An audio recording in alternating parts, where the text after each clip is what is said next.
History of Kashmir episode number 4। क्या आप जानते हैं कि हिमालय की गोद में बसी वादी कश्मीर का पहला मुसलमान हुक्मरान कौन था?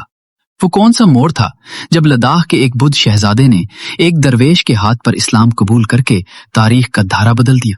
आइए जानते हैं रंचन से सुल्तान सदरुद्दीन बनने की वो दास्तान जिसने कश्मीर को एक नई पहचान दी। ये 14वीं सदी का आगाज था। कश्मीर सियासी तौर पर काफी कमजोर हो चुका था और बैरूनी हमलों ने उसे निढाल कर दिया था। उन्हीं दिनों लद्दाख का एक शहजादा जिसका नाम रंचन था, अपने मुल्क के अंदरूनी झगड़ों से तंग आकर कश्मीर की वादी में पनाह लेने आया। रंचन ना सिर्फ बहादुर था बल्कि बिला का ज़हीन भी था। उसने अपनी सलाहियतों के बलबूते पर जल्द ही शाही दरबार में मकाम बना लिया। उस वक्त कश्मीर के हालात बहुत खराब थे। राजा भाग चुका था और हर तरफ अफरा तफरी थी। ऐसे में रंचन ने अपनी तलवार और अक्ल का इस्तेमाल किया और कश्मीर का इक्तदार अपने हाथ में ले लिया। रंचन अब कश्मीर का हुक्मरान तो बन चुका था, लेकिन उसके दिल में एक बेचैनी थी। वो किसी ऐसे रास्ते की तलाश में था जो उसे ज़हनी सुकून और मुआशरे को एक लड़ी में परोने का तरीका सिखाए। कहा जाता है कि उसने फैसला किया कि वो सुबह सवेरे जिस शख्स को सबसे पहले देखेगा उसका मजहब इख्तियार कर लेगा। कुदरत का करना ऐसा हुआ कि उसकी नजर एक दरवेश सिफत इंसान पर पड़ी जो दरियाए जेहलम के किनारे अल्लाह की इबादत में मसरूफ थे। ये बुजुर्ग हजरत बुलबुल शाह रहमतुल्लाह अलैह थे। रंचन उनकी सादगी, उनके अल्लाह पर तवक्कुल और उनकी बातों से इतना मुतासिर हुआ कि उसने वहीं इस्लाम कबूल करने का फैसला कर लिया।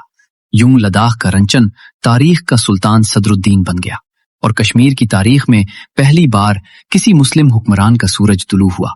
सुल्तान सदरुद्दीन का दौर अगरचे मुख्तसर था, तकरीबन 3 साल, लेकिन उन्होंने जिस तरह हुकूमत की उसने कश्मीरियों के दिल जीत लिए।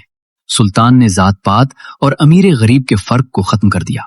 उनके दरबार में एक आम आदमी भी अपने बादशाह से बराह रास्त इंसाफ मांग सकता था। उन्होंने श्रीनगर में कश्मीर की पहली मस्जिद तामीर करवाई जिसे बद मस्जिद कहा जाता है।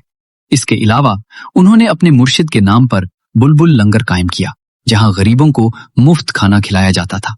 बरसों से जंगो जदल का शिकार कश्मीर को सुल्तान ने एक पुरअमन रियासत में बदल दिया। उन्होंने नज्म ज़ब्त कायम किया ताकि लोग सुकून से जिंदगी गुजार सकें। सुल्तान सदरुद्दीन की सबसे बड़ी अहमियत यह है कि वो कश्मीर के पहले मुसलमान बादशाह थे।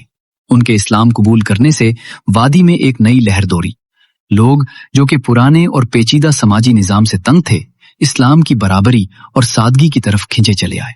उन्होंने जबरदस्ती किसी को मुसलमान नहीं किया बल्कि अपने अखलाक और इंसाफ से साबित किया कि एक मुस्लिम हुक्मरान कैसा होता है।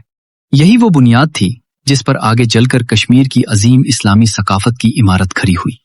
सुल्तान सदरुद्दीन 1323 ईस्वी में इस दुनिया से रुखसत हो गए, लेकिन वो कश्मीर को एक नई शनाख्त दे गए।